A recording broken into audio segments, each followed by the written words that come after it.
Someone asked me a few minutes ago, Reverend, what do you do when you have a misstep and you are tarnished? Well, what you do is admit it, and then you have a contrite heart, and you are sincere in your expressions of regret, and then you depend upon mercy and grace to see you through, and you keep walking.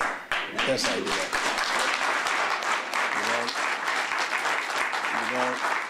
You don't deny, you don't alibi, you affirm, and you then depend upon the mercy seat, which matters to us so very much.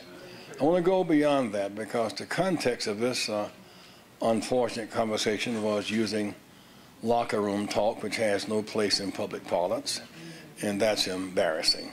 But beyond that, there was a broader conversation going on about the issue of faith-based initiatives and the limitations of them. That was the broader, bigger discussion.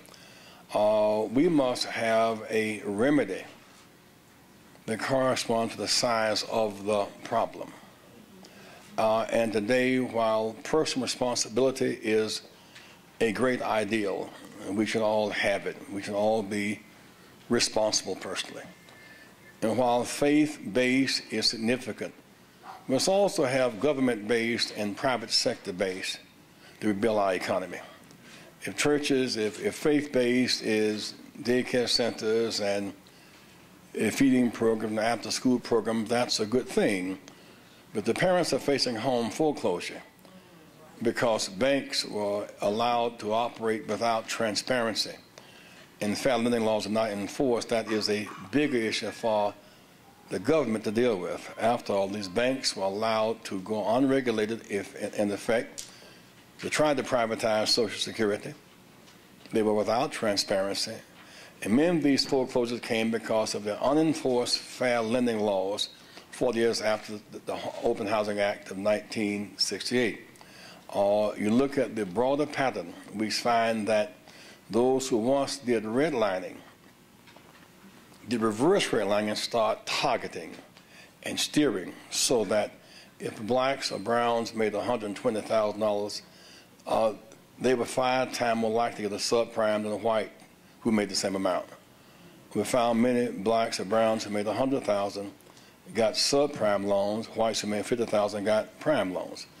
So about 20 suits have been filed around the country by state attorney generals because of these are illegal practices. And we have found patterns of steering and clustering. You look at the maps, you have whole areas of just subprime home foreclosures. It's the largest transfer of wealth that we have ever known because if one house loses its foreclosed, 7 houses lose their value.